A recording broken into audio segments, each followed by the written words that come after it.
we've launched our community vaccination program on the 6th of July with the aim to actually make sure that no one is left behind during this vaccination program.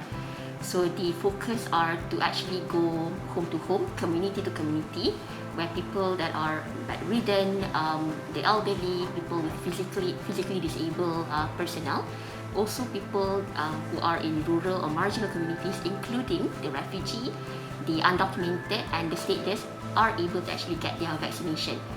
So we're rolling out nationwide. We've started in Klang Valley the past 3 weeks, and we're slowly going into rolling out to other states in Malaysia as well. We have about 3 teams that are going down from home to home every day, doing about 30-ish houses every day, vaccinating about 50, 60 people all together. But when we actually go in, we actually vaccinate the whole family all together. So we want to be able to actually finish off the 2,300 bedridden in Selangor.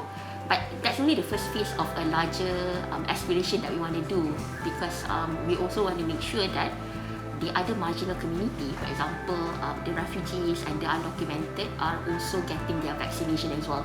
Because as we go through and talk about lindungi diri and lindungi semua, we want to make sure that no one is left behind, right? In this effort. So in that, we're probably talking about millions of people. But we're not doing this alone. We're doing this with support of all the other NGO as well, and in making sure that when we talk about the whole of society approach, everyone actually pull in their weight. We do not discriminate the status of the person.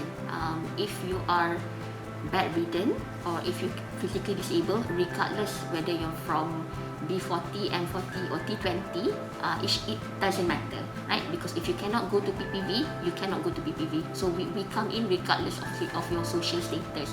And I think that's important, because when we talk about today, it's not just the B40 that's impacted, everyone in the society is impacted. Because when we talk about herd immunity, you can only reach that when everyone gets vaccinated. So what we're doing today is we're supporting this effort by providing a community vaccination program as well. So we'll go and vaccinate them in community or area that we know of. But we're also looking into setting up a vaccination center to reach the refugees and undocumented. Today, when you talk about refugee, we know there's about 170,000 altogether throughout the country. So we are in touch with all the other movement, the UN movement especially, in terms of identifying the group and getting them vaccinated.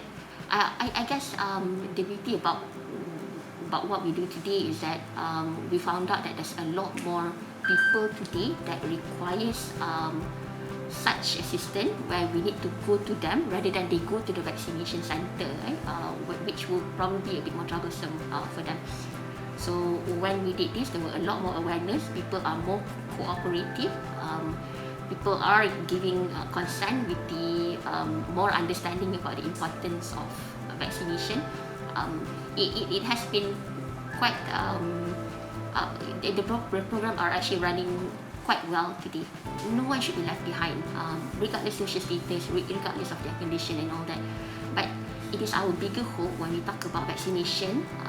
In order to reach herd immunity, we should not actually forget about anyone.